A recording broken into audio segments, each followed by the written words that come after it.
Millionaire CEO infuses himself with blood from 17-year-old son to stay young forever. Fascinating. I guess all we have to do is find ourselves a mummy, a wolfman, and Frankenstein, and it'll be Halloween all year round. Now, I've heard of athletes using bone marrow infusions to help heal from injuries faster, but let's call this what it is, just weird. Bryan Johnson, a tech millionaire who spends $2 million a year to achieve the body of an 18-year-old, why don't he just go to Dr. Miami like all the other kids are doing? Most recently, transfused himself with the blood plasma of his 17-year-old son. He then donated his blood products to his 70-year-old father, completing what he's calling the world's first multi-generational plasma exchange. I have a question. Does this put pressure on your son to have another son to keep the chain going like some weird Godfather meets Dracula remix?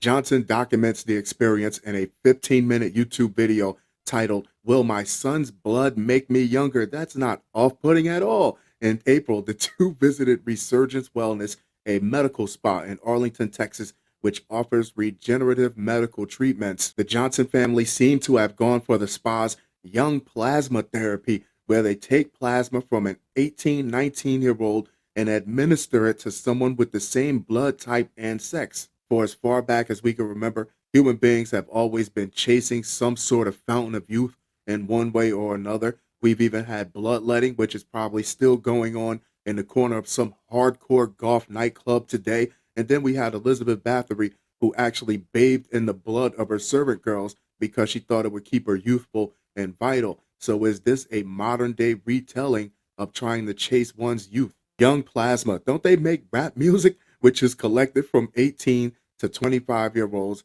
has been proven to repair skeletal, vascular, muscular, major organ, and cognitive deterioration associated with aging, according to the spa's website. That's all well and good. But explain to me how I can't shake the image of Mr. Burns tapping Bart Simpson's veins to shave a few years off of his liver spots.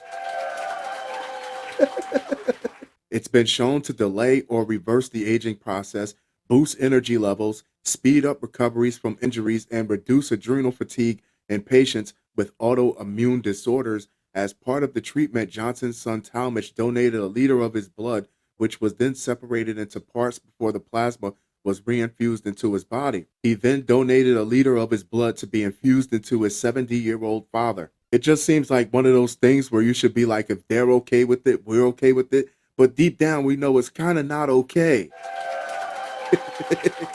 What if people start developing a dependency for this stuff, and if they don't get the regular treatments, their bodies start going through some sort of withdrawal? Once divided by the mind, now united by biology, Kalima wrote the Millionaire, posting about it on Instagram. The biotech entrepreneur is known for his quest to defy nature by going through an intense data-driven experimental program he's calling the Project Blueprint. According to reports, 45-year-old Johnson has the heart of a 37-year-old and the lungs of an 18-year-old, but he's also seemed to have developed an extremely low tolerance to direct sunlight and an aversion to garlic.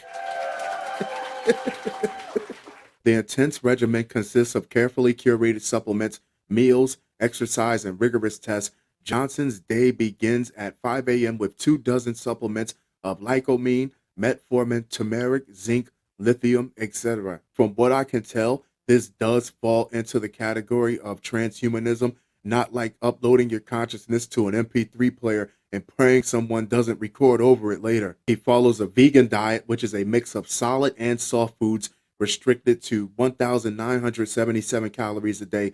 In addition, his routine includes 3 high-intensity workouts a week and several blood tests, MRIs, and colonoscopies a month. What are your thoughts? Do you think this is biology and biotechnology combining their efforts to create another tool to be used in the health and wellness spectrum? Or do you think this is just a little bit too much? What do you think?